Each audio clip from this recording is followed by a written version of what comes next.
Okay, good morning. Thank you first off to everybody for taking the time out of your winter schedule to attend today. Certainly a great turnout for our first winter education program for this season. I'll talk a little bit at the close of the program about other programs that we have coming up in the coming weeks. But I'd like to start out by thanking our host professional, Bill Smittle, and the members at Scarsdale Country Club for having us this morning. Bill, thank you very much. We have a wonderful presentation today on putting with three great presenters. Our host professional, Bill Smittle. Bill started here at Scarsdale Country Club. He's starting his 28th season here. He came here from Oakland Hills Country Club, and as an instructor, he's decided to focus his efforts on short game and the benefits for his students, and especially the art of putting. And for the last 5 years, he's studied with Phil Kenyon, with Swash, Dr. Rob Neal, 3D Motion, David Orr with the Flat Stick Academy, and Paul Hurrian at Quinnick Sports. So Bill certainly has quite a bit of information to share with us. Our next speaker today will be John Hobbins. John is the 2015 Met PGA Section Teacher of the Year, and he's also the full-time instructor operating the Greenside Golf Academy in Manhattan. John is also a level 3 aim point instructor, and he's positioned himself as an authority in green reading and putting, especially in our area. And our final presenter, who presented for us last year as well and did a fantastic job, is Steve Scott. Steve is beginning his 5th year as the head professional at Paramount Country Club. And for anybody that knows him, he certainly has an amazing passion for not only playing the game of golf, but also for sharing his knowledge and teaching others about the game of golf. He was the #1 ranked amateur in the world in 1999. He's also a very accomplished player. Some of his previous events that he's won, he was 2-time Canadian Tour winner, and he was a 3-time All-American at University of Florida. Most recently, you may have seen some of Steve's material. He's the inventor of the Gator Grip, which he'll talk to us a little bit about later, which I think is just a fantastic thing right now. And today he's joined by his wife, Christy. So thanks for being with us. And thank you again to everybody for attending. And at this time, I will turn it over to Bill Smittle. There's some seats up here. Is anyone in the back there looking for some seats? Thanks, Chris. You're welcome. Is Jim Wall here? Jim, I need you to come up here for a minute. Jim Wall, I don't know if you know it, does a fantastic impression of this putt right here. No. Those of you in the front, come on, Jim, come on. These are days as an assistant at Ardsley. When he was at Ardsley, I remember him doing this putt. So everyone know what this putt is all about, right? So first of all, it was Doug Sanders. Does anyone know what year it was? Or anyone remember what year it was? 78. No, what year? 70 was the year. The course? And who ended up winning? So he ended. What, Nicholas? Is that what it said? So anyway, Jim has a wonderful impression of this putt. You're killing me. Go ahead. You got to be more in the middle here, so that. I don't have the shoes that he has either, so. I couldn't find the putter either. But, He's up over. He was over there, I think, like 2 minutes. Long time, yeah. 2 minutes. His phone rang too. That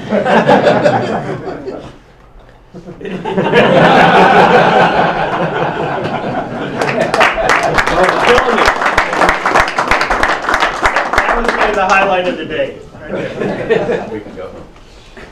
So anyway, we've actually, I'm happy that Steve and John have been asked to join me in talking about putting. But the idea of putting is, I'm pretty passionate about it. I've been, like Chris said earlier, I've been focusing on that part of it at least for the last 5 or 6 years. And I've learned a lot. I've gone from having some of the students lead with perfect looking strokes that like this person really has it, to now it's more of a concept where I'm working on much more effective strokes, meaning what's going to get the golf ball to come off the club face straight and get going toward their intended target. So, putting is not easy. It's a very precise part of the game that we need to focus on.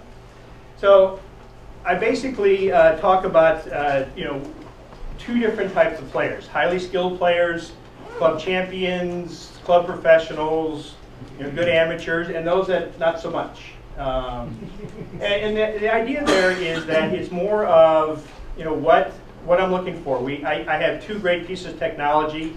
I'm fortunate enough to have a putting lab here at the club that's right off the golf shop, and you have the Sam Putt Lab, and the last about a year and a half now, I've had a Quintic ball roll computer, and I use the Sam Putt Lab a lot more than I use the Quintic because it's much easier to use, and it gives me much different information, and it's really as much information as most of the players that we work with can handle. And not every student that comes in is a situation where I'm going to give them the information that we find out on the Sam Putt Lab. So, but there's a couple of things that that besides all if those of you that has anyone not been on the Sam Putt Lab? They've been around for a few years now. So yeah, so there is a test. We call it the pencil test. Bill Kenyon does it. David Ornow does it. But it's basically roughly a 10-foot putt. You put the ball down. You ask them to put the pencil in front of the ball. Get them to get it so that it aims right at the target, the center of the hole, we'll say, and then try to see how good they are. So they get it lined up properly. You walk in front of it. You get them to set the club down behind the ball, so they're not really seeing where the pencil is still aimed in relationship to the hole. You step back away and you ask them where does that pencil now look like it's aimed. Most people don't do it properly. We can during one of the breaks or at the end. I'd be happy to shove one. So one of my first goals with every student is, can they aim the putter, or what looks straight to them? So the idea there is if they set a pencil, if they look at the ball, look at the pencil doesn't look like it's aimed at the target anymore. They're going to adjust it. They're going to adjust the club face in order for it to look straight.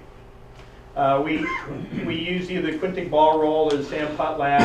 I'm always checking to see what their dominant eye is because that helps in so many other areas of putting that we use. With inexperienced or lesser skilled golfers, I'm looking at their stroke shape a lot more. Because a lot of times that, I don't focus so much on stroke shape, but a lot of times higher handicap players really need to kind of work on that. I tend not to use, and I think I have a slide later on about it, but I tend not to use devices that force you to putt in a certain way, because when you pull it away, a lot of times the players can't do that, like putting arc or some of these other aids out there. I don't like things that actually force the putter to do something. I want the player to develop it on their own. We use body track or pillows to stand on in order to check and see how their balance is, what's happening during the stroke, especially on better players. And then we go out onto the putting green outside the golf shop, and we hit a bunch of different putts. So it's a commitment both financially and time for the players, but it's hard to get anything done in 60 minutes. You can't make a change and see if that's really working and if the players is heading in the right direction if you only have an hour with them. So have I done it less than an hour? Sure. Or less than 2 hours? Yeah. So 2 hours for higher handicappers. It probably should be reversed, but a lot of the times the better players that actually come here, they're not part of the membership. I can't check with and see what they're doing on a daily basis or weekly, how often we see them. So I kind of need a little bit more time in order to get things done, and so that they're heading in the right direction. So since just about everyone has been on a SAM putt lab in the past, I kind of wanted to show you what happens with the Quintic ball roll. So I was using the SAM putt lab for a couple of years. I was loving it. I was getting more information than I could ever see. We used video and all the other tools. And but I was never really comfortable with what was happening with the golf ball. Those of you that have spent some time or used it a fair amount, is that it interprets based on what the information about what the club is doing, interprets what the ball should be doing. So it doesn't really know, it doesn't recognize the golf ball. And so there are some times that I see some of the printouts or the information from the SAM, and it was like, yeah, I see something different. And so, $10,000 later, we decided to invest in this Quintic, initially just to see what the ball was doing. And then, fortunately for that, they now have so when I drag my feet long enough to buy the system, they have see these two sets of two white dots there?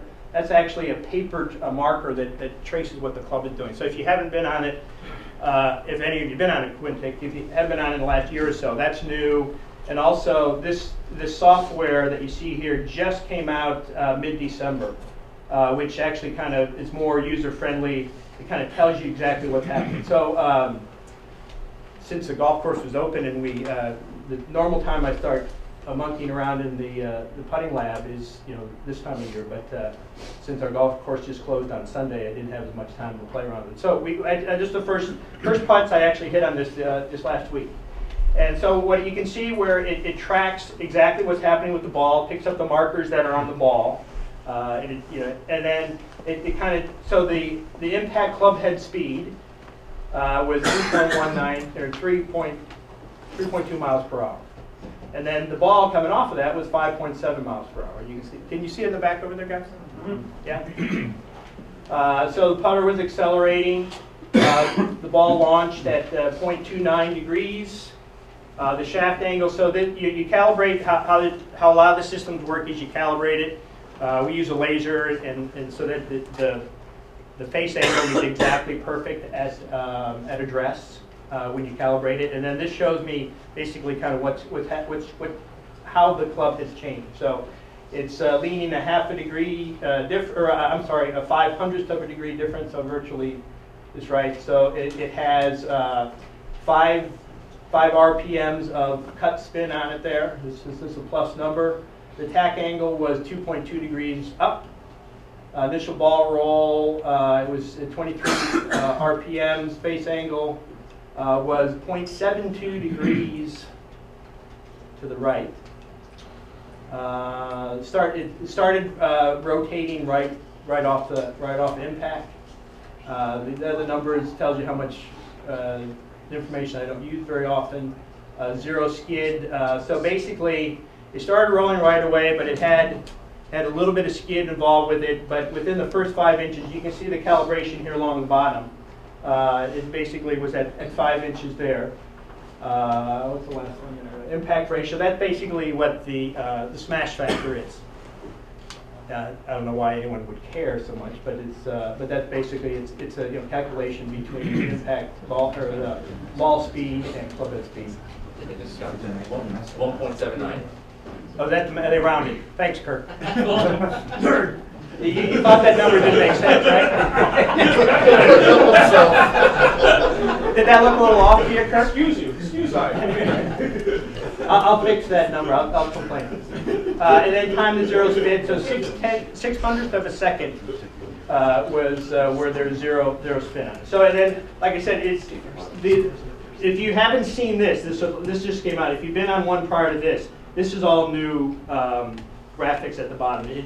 It basically tells them, you have certain players that you work with who like the numbers and like graphs and all that, because that's all it used to be. And now it's a little bit more user-friendly. You can see where my hand's lowered a little bit. You see how the toe rose up a little bit?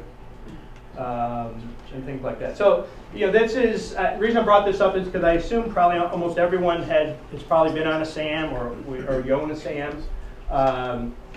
This originally was designed for just trying to track what the golf ball was doing, like I mentioned earlier. But now it gives you the club, and most of the club manufacturers use this to test their putters, kind of see what's happening with the ball roll, things like that. Okay. So these are things I look at. So these are my principles. This is everything different of straight back, straight through. Is there an arc to the putt or to the stroke? We've all seen people that have kicked our butts in an event that do something different than we might think that they do. So we look at the face angle and the start direction. That is number one. It's the first thing I look at. If you can't get the golf ball that can be coming off the club face straight, rolling with as little skid or no skid, it's very difficult to putt. And then trying to look and see where the golf ball's coming off of there. Clubhead twist. So clubhead twist is basically on a SAM system. It's impact. It's how much, based on where you impact the club face, how has the club face changed from where it originally was. If you hit it off center, there's going to be some twist. Heel shots tend not to twist as much as toe shots do. If anyone has any questions or input, please, we want this to be kind of as informal as we can. Ball speed and pace control. Is the player having very inconsistent ball speed? Is it one putt they leave 5 feet short? Is another putt they go 4 feet by, and they're trying to hit the same putt? A lot of times, especially when we use the SAM, we tend not to. I'll put an obstacle between the ball or between the target and the player. I don't want them to change the next stroke based on what they've done on the previous stroke. It's like if you drop 3 balls on the putting green, miss the first one left. Odds are you're probably not going to miss the next one left. You can probably figure out a way to, if you had 3 tries at every putt, to on a reasonably short putt to get it in the hole. So we don't want the players to change their stroke based on what they've done on the previous putt. Make sense? Launch angle. Is the ball getting launched in the air? You can see that on long putts. And sometimes, if I'm not quite sure or what, I'll have them hit some longer putts. We've all played on dew-covered greens in the morning, or ourselves or other players we putted with, where it's the ball's getting airborne and it's hitting the it's bouncing before then. So the normal sequence that the putter would go or the ball would go through would be its launch. If it's not rolling right away, it's going to get airborne, starts to bounce, starts to skid, and then it starts to roll. So we want to. The whole idea is that you want to get the golf ball started straight and kind of shorten that sequence of what's happening with the ball in order to maximize. We've all seen good putters that launch the ball up in the air, and the ball's going in the hole. Yeah, you're always going to find exceptions to just about everything we talk about. But the idea here is that the better the ball's rolling, if there's any kind of debris in front of it, if it has more of a topspin, it's going to climb over the ball. It's going to stay on line much more often than it would if it wasn't. And then spin and roll. So spin is side spin. There isn't a lot of side spin on a ball in relationship to a driver or to full swing shots. But there is, as in, is the ball actually curving one direction more than another? Longer putts, yes, but most of the putts, it just kind of shows us exactly which direction the ball's heading. Okay, so as we go through this, we let's say if we figured out, okay, with the face direction and face angle, or start direction and face angle is not straight. So what do I start looking at? Depending on who you talk to, but it basically 92 to 95% of the initial direction of the putt is a result of where the club face is aimed. There's everyone does different kind of measures it different ways, but that's let's say 92. Let's go with the lower number. So it's very, very critical on where the ball goes based on where the club face is point. So, what if they have poor alignment or poor face angle initially, can they set the putter down straight? Not everyone can do that. So, poor alignment at address.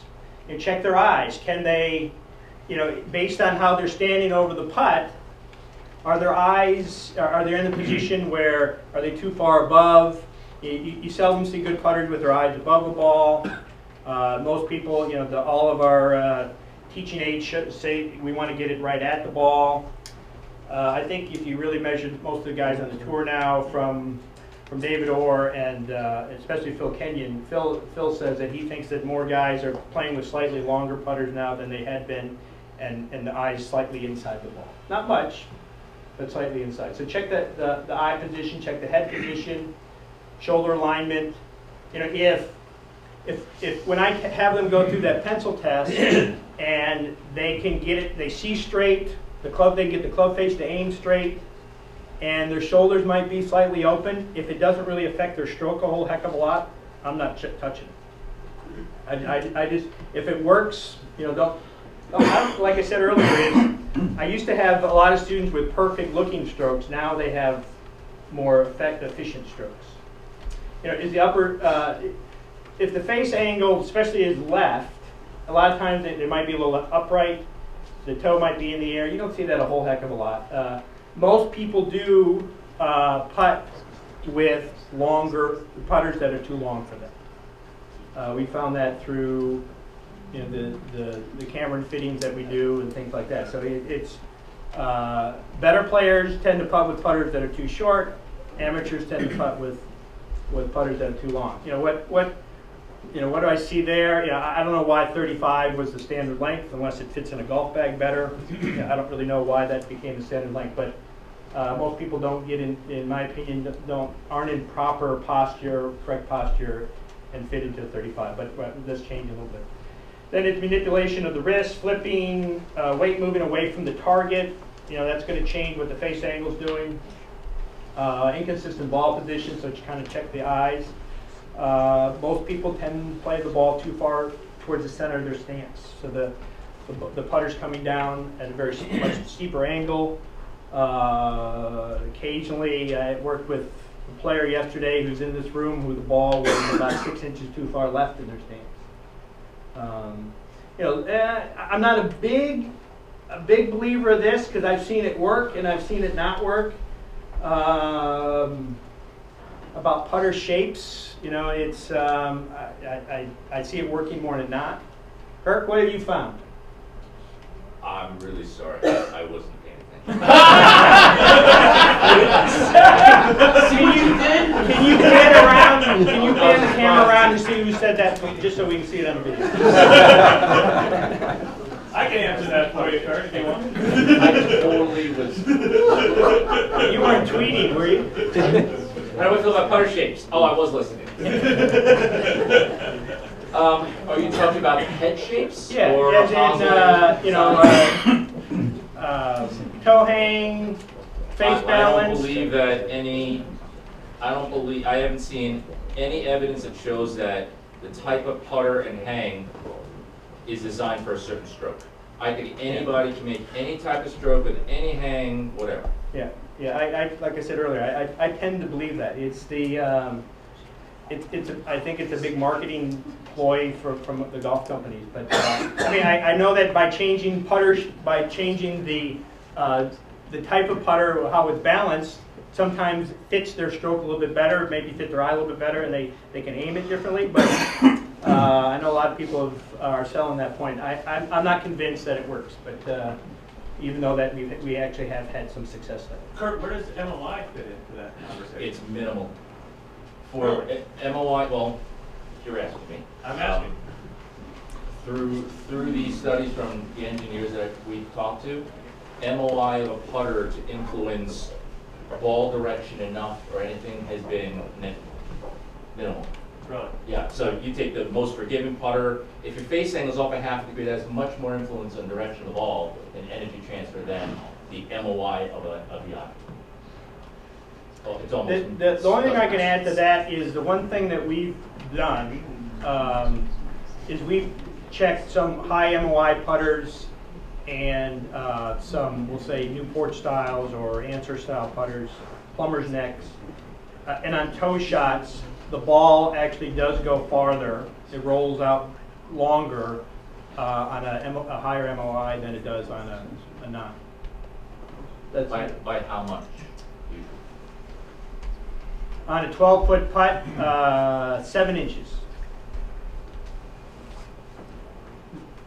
Can 6 you- 3/4. But you could probably also take care of that with base materials too, like a Bobby Grace, like John Hopkins might talk about.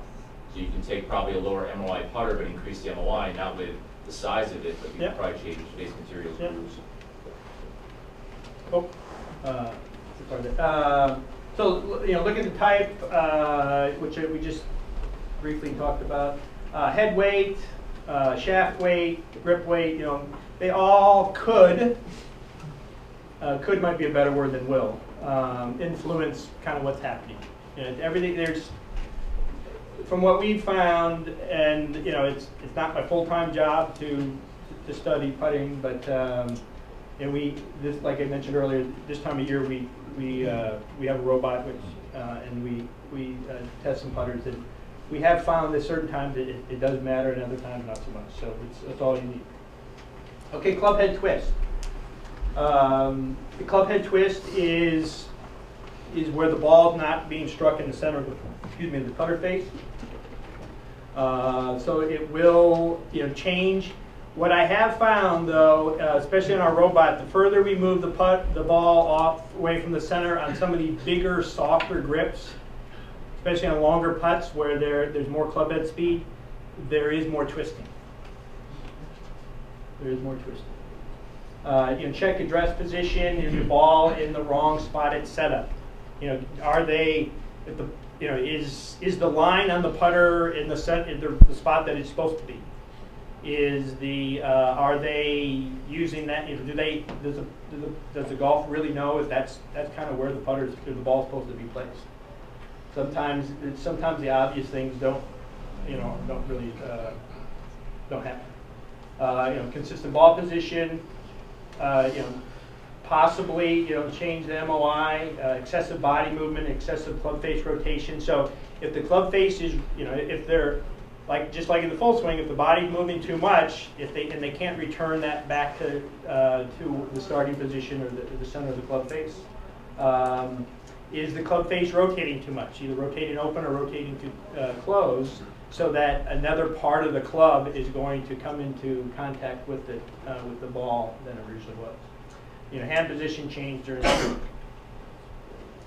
stroke. Ball speed and distance control. Inconsistent club head speed. It's trying to get the player to swing the putter at the same speed all the time is not easy. And can they do it? Some people do it much better than others naturally. Length of the back swing versus through swing. Is it a good tempo, and is it rhythmic? In general, those of you that kind of might know me, is that I'm kind of, when it comes to this kind of stuff, I'm kind of a skeptic. And it's okay. This is what just because or likewise, you might have different beliefs than what I'm saying today. I try to base all my stuff on fact of what we found out, what I've witnessed myself, or people that I trust dearly. What they found in their testing, and because of that, it's the I'm not convinced that the putter has to be accelerated. And why I say that is that on a 12-foot putt. 10.5 stim. Basically, the ball has to be moving, 3.8 miles per hour in order for it to get that far, at the proper distance. So, so let's just say it has to be moving 4 miles per hour. Does it matter if it started at 5 and slowed down to 4 to get to that 4 miles per hour, or started at 3 and sped up to 4 to get to that 4 miles per hour? I'm not sure. Everyone has always said that the putter has to be accelerated. I'm not convinced it has to be. So tempo and perfect 2-to-1 ratio, you don't totally. Oh, I don't know. I really don't. I mean, it's that's what everyone, they've had a lot. That's what everyone thinks that happens. I'm not convinced. the top players are using backswing time That's right. to measure. But they're all like speed's like 1.2 to 1. These are one of the lower ratios. I think one of the better putters, and like Warrior's like 2 to 1. Right. So they're But they're tracking their backswing time and their forward swing time to make consistency to make sure that they make more putts. I don't think that's what he's talking about. Oh. You're talking about ratio of batsmen to forwards, he's talking about acceleration rates. That's right. Okay. I thought they were tied in. So we can argue this afterwards. So ball speed, distance control, grip pressure, grip size, style of grip. It's how many super strokes have we sold in the last 12 months or 2 years? It's about all we put on. And then we've had some people kind of change back. It may lead to some inconsistent club face rotation, and that's going to change a lot of the ball speed. If the club face is rotating more or less, it's going to change how fast the putter is going to be at contact. Impact, off-center hits, greatly influence distance control. Inconsistent ball position, again, it's going to affect where you strike the club face at. On the center of the club face, lower part of the club face, upper part of the club face, angle attack changes that too. Amount of overspin, all that kind of. Hand flipping. Normally, if the too high of launch angle, inconsistent rotation, and inconsistent spin are going to be some of the bigger results of the hand flipping. And then check putter design. Putter might not complement their stroke. I threw that in there last, if you noticed, because I'm not. I found that in some cases it has helped, but I'm not convinced that it's perfect. Launch angle. Inconsistent shaft angle at impact, hand flipping, which we've discussed a little bit, excessive forward press, and that changes where the ball strikes the club face. A lot of times,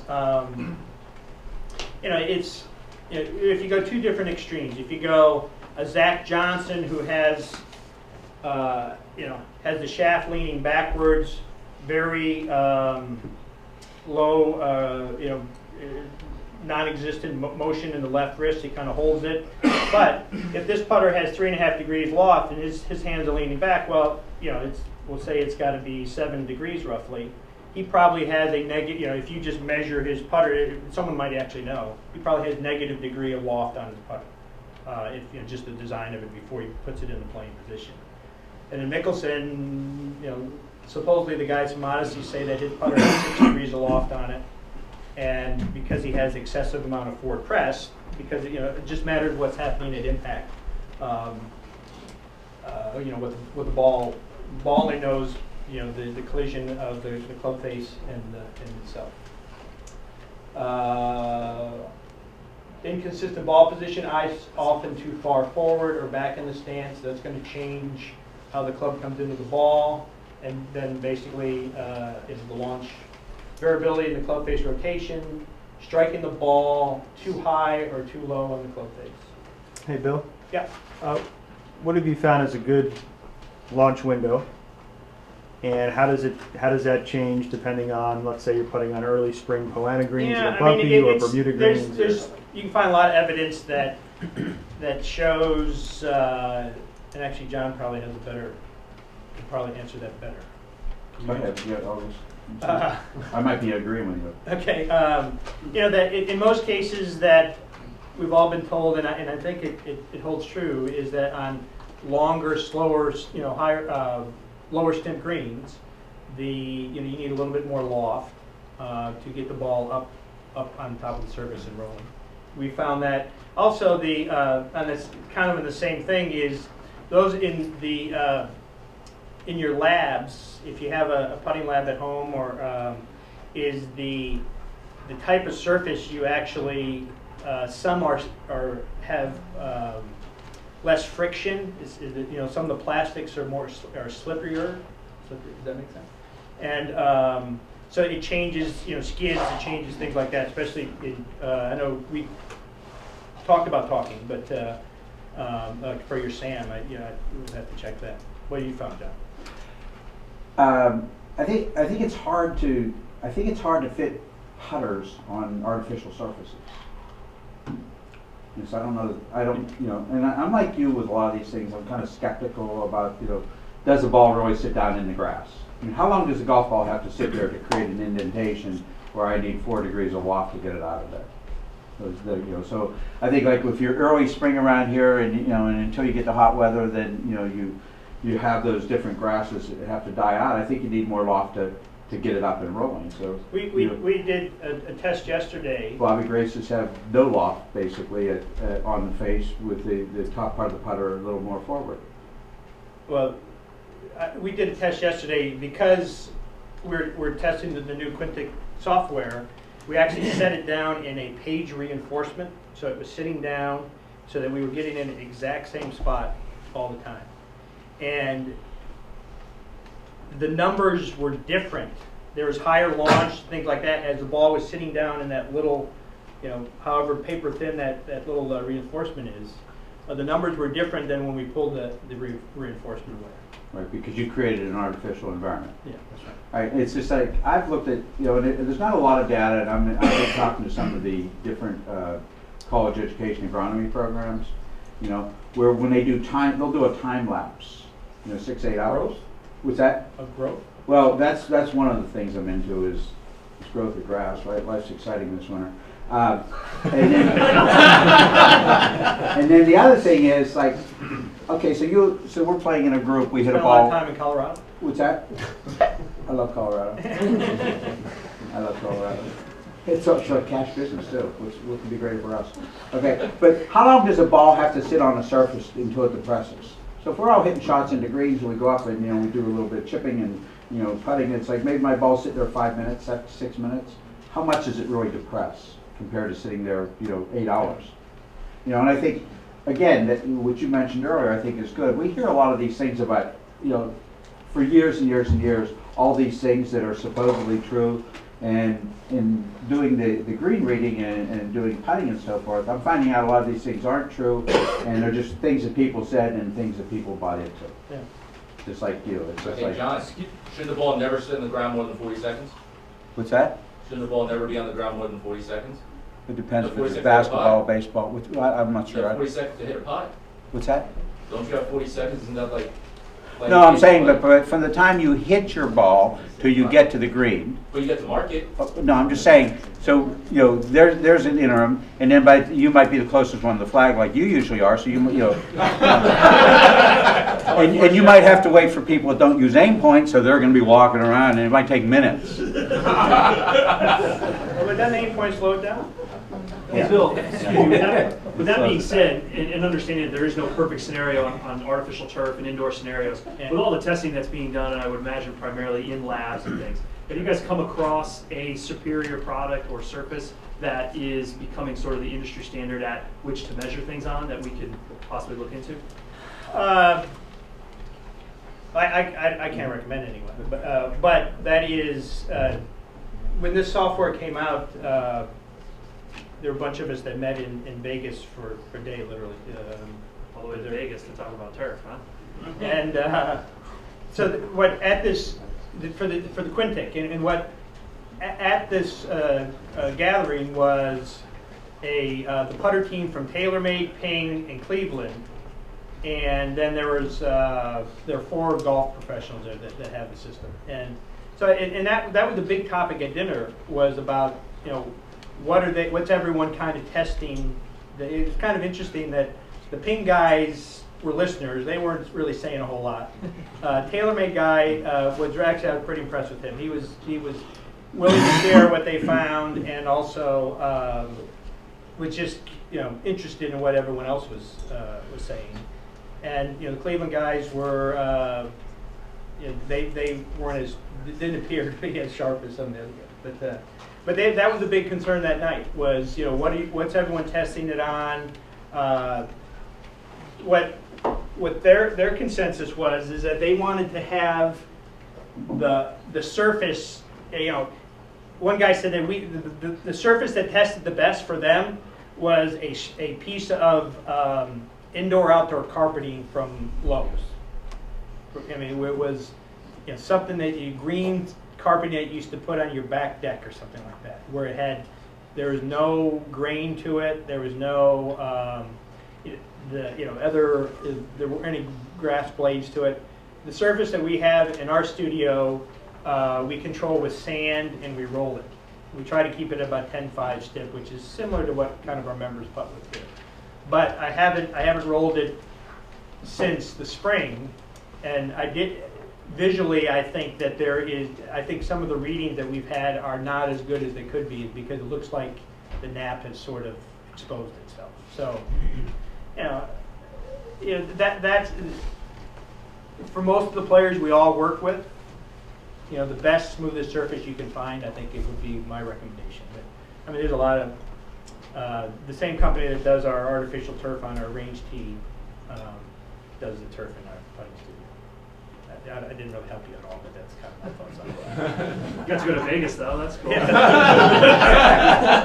that was worth the price of the software as it is.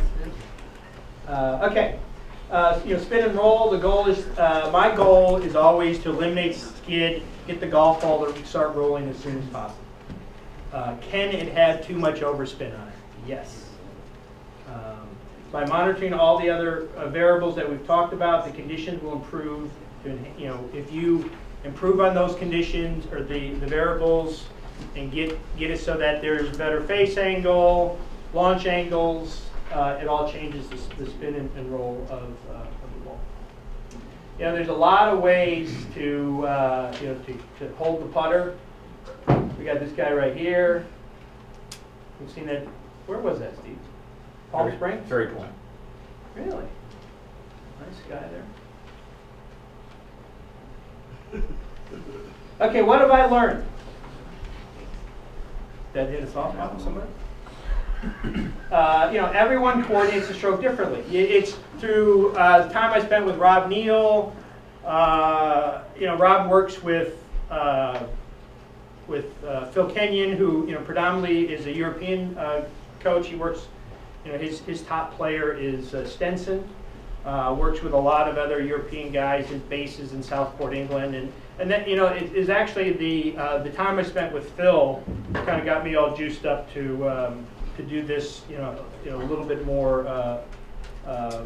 spend more time with them. So, but through Rob Neal in the 3D systems, they found that even though all the other variables might be the same, the body is moving differently on every. The same player is not going to make two strokes identical. I don't believe in a pendulum motion, even though my robot that we have is as close as I have in order to have something that's going to repeat itself. There's so many moving parts in a putting stroke, even though it doesn't appear to be that way. So that's my belief. Understand how each individual achieves a coordinated functional movement. That's what our goal is.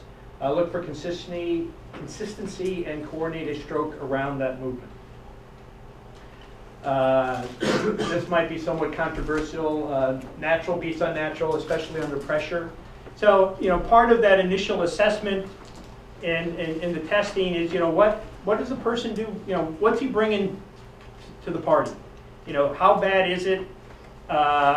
If it's something that they have done reasonably, for a reasonable long time, if it's not terrible, we can make some adjustments in the motion to complement that path or club face.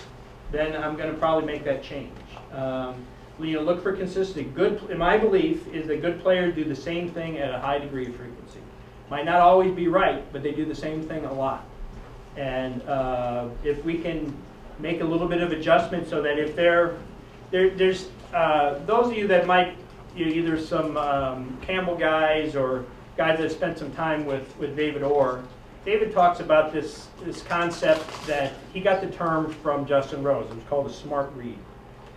And the short of it is that if your tendency is to leave the club face open at impact, on left to right putts, you're going to play more break. On right to left putts, you're going to play less break. So David's time that when he was working with Justin when he won the Open in Marion was, he said that early on in the week, he was struggling with getting the club face squared up. He kept leaving it slightly open. So, like I said, especially on longer putts where you have a better chance of magnifying that degree of openness. You know, if he thought it was 6 inches left to right, he might play it 8 or 10 inches left to right.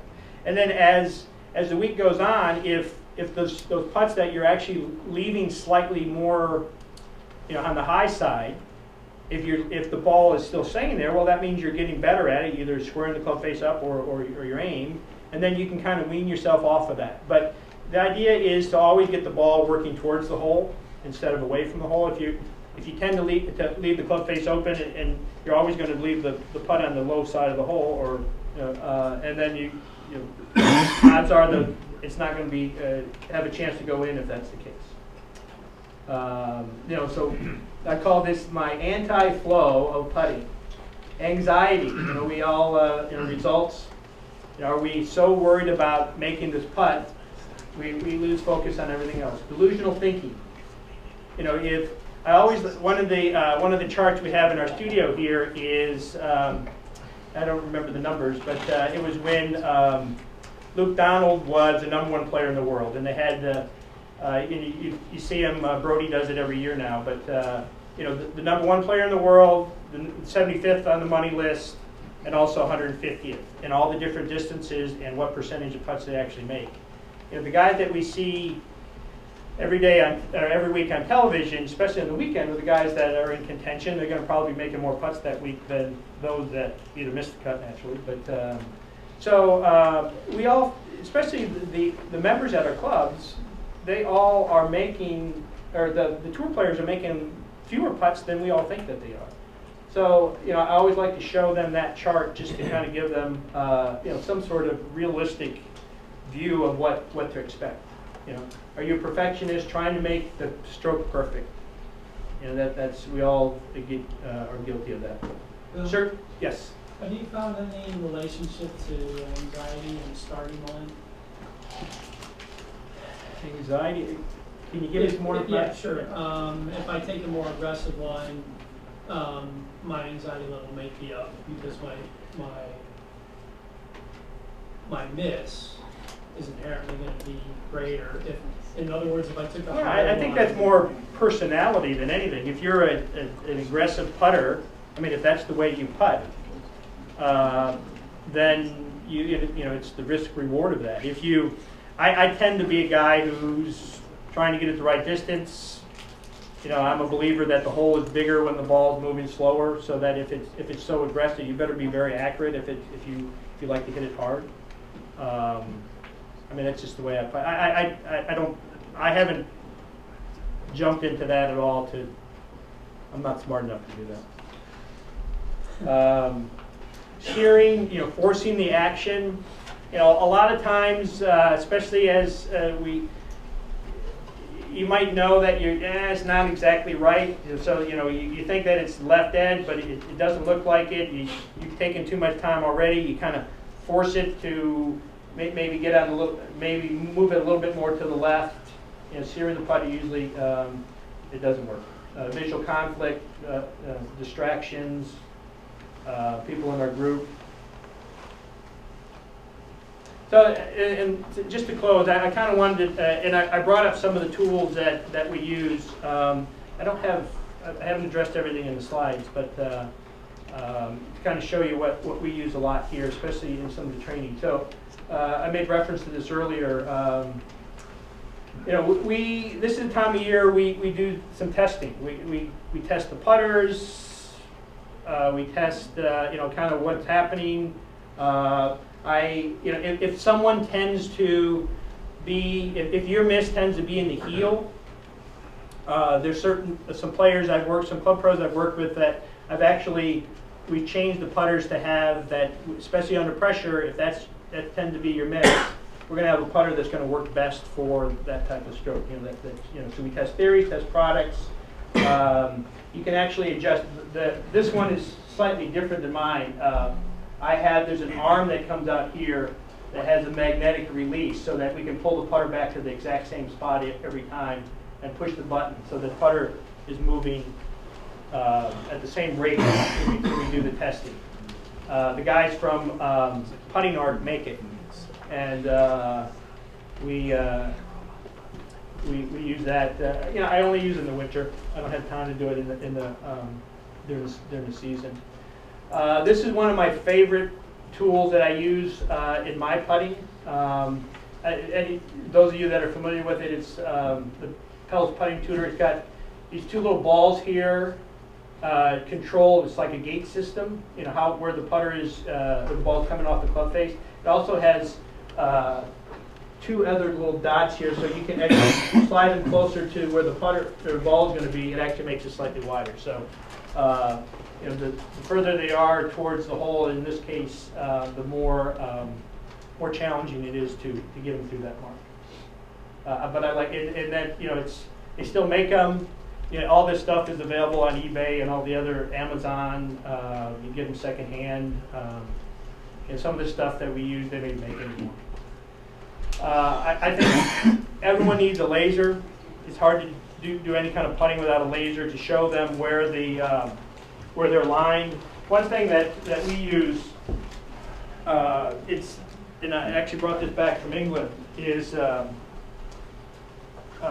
this is, you can see, and I think other people might have had this out here, but it basically once we go through SAM or some of the other tools we use, it shows them, okay, they're consistently aiming a degree right. Well, what does a degree right mean? Well, at 5 feet, a degree right is still in the hole. But at 10 feet, you're right on the edge. And at 15 feet, you're outside the hole. So if you're, and what is 1 degree? 1 degree is, according to the Science and Motion guys, is what the tour player averages. So they're within a degree. I believe that's still the number, unless they've come out with something more recent. But that basically is a good reading on some of the SAM reports. So, but at 15 feet, you better make a compensating stroke, adjustment to your stroke, or misread it, or make a bad stroke in order to get in the hole at 1 degree off. String line, that's my other favorite thing. Is I actually took this at Augusta this year, or 15 that is, and that's Lee Westwood. Westwood hit that putt for 2.5 hours. That exact putt. We went and had a beverage and came back, and he was still there.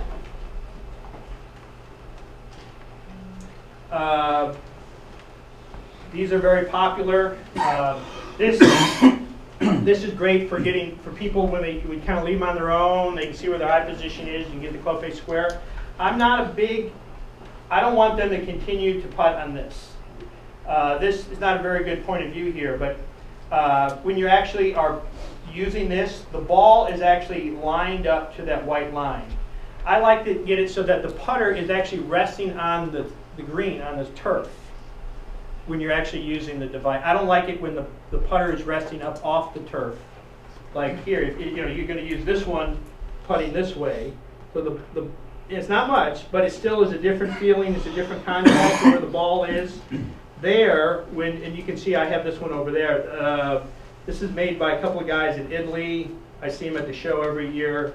Yeah, there's also some gates here. You can take those off.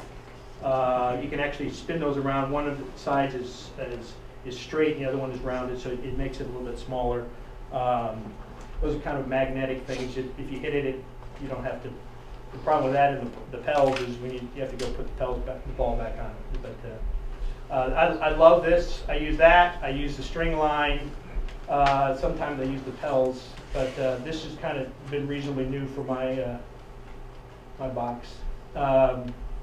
These are now, Pro Stance is now distributed by Skills, which they have a bunch of fitness stuff for golf. But before you could only get these in Europe. It's inflatable. It's got like an inner tube type valve on it, so you can adjust how firm it is. But what's great about this is it really helps your balance. It affects your posture. You just get them to stand on that, put it in the arch of their foot, and a lot of things change. It also, depending on how firm you like to have it, makes it a little bit unstable so that they can work on that. But I think it sells for like $60 or something like that. Most things are too expensive, but that's where you get it. Skills actually sells it as of the last year. Has anyone ever used Pro Aim glasses? Yeah, you don't really. They don't make them anymore.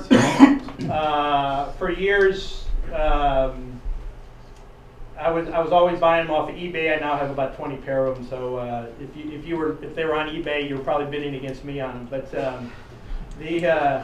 they're really fantastic. And so you can see when you look through these glasses, it gives you a line here would be like where your nose would be, and it gives you these here. What I like about it is, depending on the player, if they're standing up to hit a putt here, and depending on the angle of their neck, well, their eyes are basically, Phil Kenyon calls it eye gaze, is that their eyes are shooting out to a spot probably 15, 18 inches above the ball. And it's somewhat challenging to aim the putter when your eyes are there, because you have to roll your eyes in your sockets in order to get them right over the top of the ball. And it also, when we're going through that test, I want to find out when we go through the pencil test, what actually allows them to see straight. I want them to be able to practice with those glasses so that they know where it actually needs to be pointing in order, either both as in relationship. So basically your forehead can go up and down, you can get it tilted left or right, and also your ears can get spun, either ear down or, left ear down, right ear down. And they're actually kind of cool. There's a pair up here if everyone wants to look at them. You buy them anywhere from $20 to $50, depending on who else is interested in buying them. But Butch Harmon used to promote it. There's a booklet about some full swing stuff in there. I've never used it for that. This is a great. John actually has spent more time with this than I have. I bought one of these this past fall, in September, I believe it was. In the conversations I've had with them, this is going to be a fantastic product. Both for training, they're not that expensive. In some ways, I think they're too inexpensive. At least here, a lot of people feel like if it's not expensive, it's not worth it. But great tool for measuring stroke length and tempo. There's some 3D motion. You can actually set your iPhone down and capture the video along with the metrics. Pretty slick. They have what they're working on, this new version, allegedly at the show, is more of a professional version of it. There's a discount code. Joshua Dunn is in the room. And, I have a discount code. He has a discount code if you actually, how much are they? $100. $100. Shipping. So you discount code to order it online, something like that. Perfect putter. We use it. I originally had a Pels roller. That was a little bit more portable. This is, I think, a little bit more accurate. Rick Wright, those of you who know Rick, has put a little laser in here. I don't know if it's even in this one. Who's that? Streelman? Does that look like Kevin Streelman?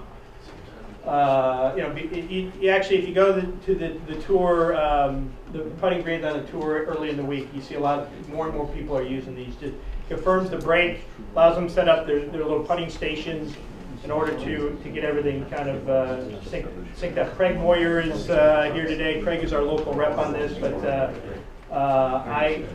the other thing that's kind of cool is those of you that have junior programs, we've sort of incorporated some of this stuff into our junior stuff. The kids love it, especially this perfect putter. They can actually see break, where they, and see where it should be pointed in order to, they also learn aim point and things like that. But it's a great a great little tool for them to guess.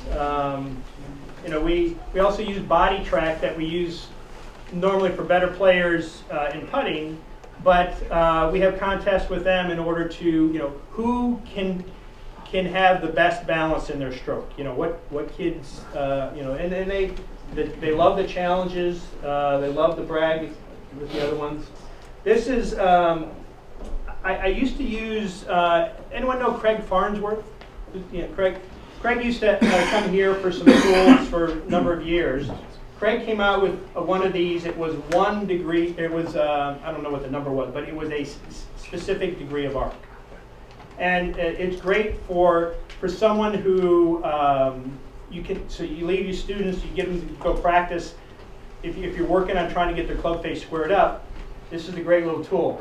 Phil Kenyon owns this Vizio putting, or Vizio, what's it called here? I can't remember what he calls it, but they're only available in the UK. John Graham, those of you who know John, John actually is sort of repping or helping Phil sell them here in the US. So I mentioned it to John last night that I was going to bring it up, and I asked if it was okay if I mentioned his name. He doesn't have any currently, but if you send him a note, he said he has some on order. And there are 4 different degrees of arc. I only bought 3 of them. The other one I think is excessive. I've never had anyone, I don't really want anyone to putt at that degree. He's got a deal. If you buy 3, it's cheaper than if you buy them individually. But those, I have all 3 of them up there if you want to take a look at that. This is a great tool for, you know, someone to. So you understand the idea here that as you make the stroke, you want to get. And one of the variables to SAM is also how is the club face square to the path. So as your path might have an arc to it, is your club face at right angles as it goes through the putt. So I like that a lot. And you can set up, you know, it's got 2 holes there for righty lefty. You can set up some gates here if you want the ball to roll through that. That's pretty slick. And then, you know, this is looks like Shinnecock, doesn't it? Is that Shinnecock Clubhouse? Well, you're here in Westchester, I don't get out there much. But you know, you see a lot of, you know, that's a typical day at the tour. You know, they're on the putting green. They have some sort of track, you know, for club face alignment. They have the string for aim and you know, path. I don't know what that is there, but you know, that's the way it is. Got to work at it. Thanks.